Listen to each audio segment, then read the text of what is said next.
Hi guys, welcome back. All of my previous riding skills videos were all done on pavement.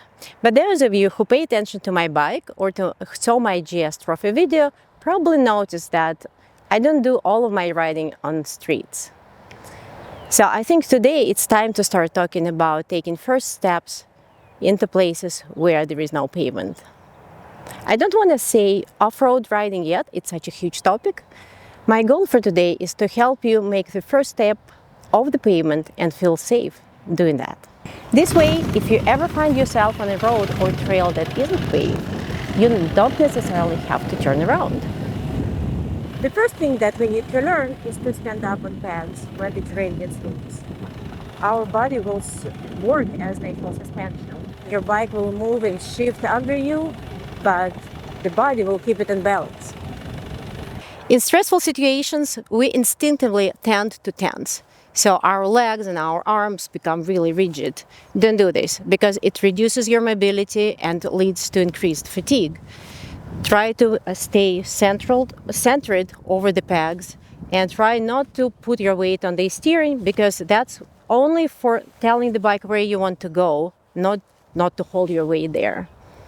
When you're standing, also your eyes are much higher so you can see much further, and that's one of the best advices. Look ahead, make sure you find your path, and do not look at the obstacles, you want to go around those. So remember, breathing, especially when you do this first time, breathing is really important. It will help you to be relaxed and will increase your mobility on the bike. So I think the safest way would be to try it even on your driveway or even in your garage. Let the bike be completely off, just stand on the pegs. Feels really tall and suddenly you are so much ahead of the everything and you see so far. Feels a little bit awkward. It's fine, it's perfectly fine. Try doing just this simple motion a few times just to feel how it feels, how this whole position, how this whole system feels for you. And it's actually, once you get used to this motion, it actually feels much safer and much more in control. So if you never stood up before and you want to try this in motion, just try to stand up a little bit, push yourself off the pegs and sit back, just to reduce the stressfulness of this exercise. When you feel comfortable, just stand up. Look ahead, breathe, and remember to have fun. Next thing that's really important is a slow speed balance. The slower you go, the harder it is to keep this heavy bike upright. But it's really important to have the slow speed skills when you're picking up the right line on the loose terrain. So think about this as a critical skill that you need to develop. And this is practically slow motion dance between clutch, throttle, and rear brake. So practice this every time you can. You can refer to my previous video on slow speed race. And again, have fun with it. The next thing that works slightly differently on loose surface is braking. Always remember that front brake always works as your main braking power. With one caveat, never grab it too hard on loose surface, because if you do, the front wheel will tuck and wash out. And this is something I definitely don't want to demonstrate. It's really intense and severe.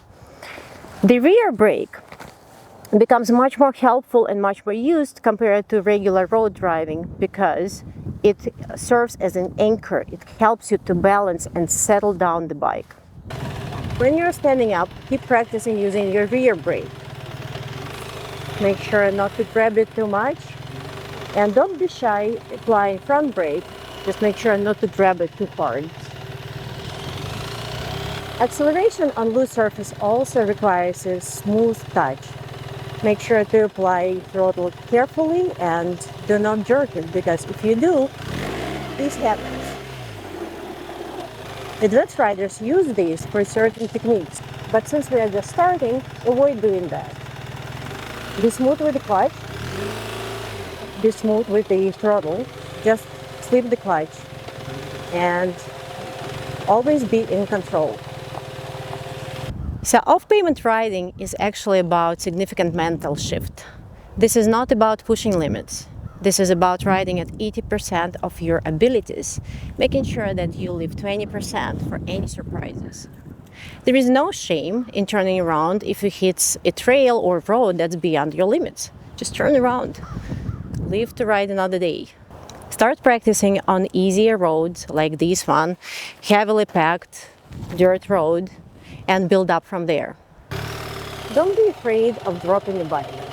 You might find yourself in situations where it could be actually the most safe thing to do to avoid injuries or to avoid damage to the bike. Don't worry about this. It happens to everybody.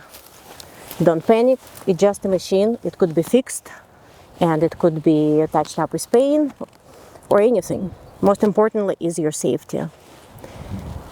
What you need to know is how to lift it safely. And that's actually important skills that you need to learn and to make sure you have your body in good shape to do that.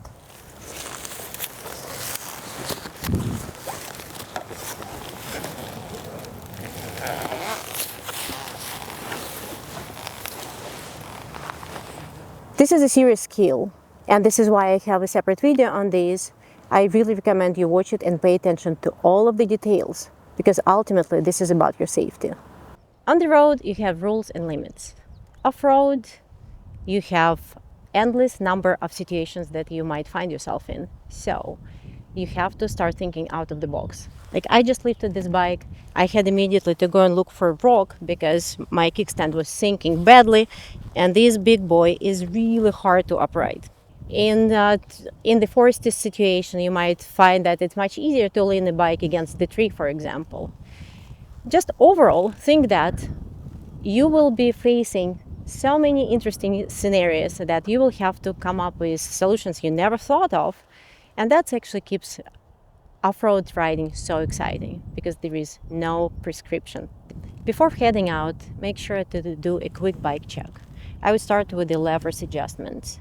You know that for the street riding, we prefer more horizontal alignment with the levers. When you're standing up, you want it to be lightly lowered down.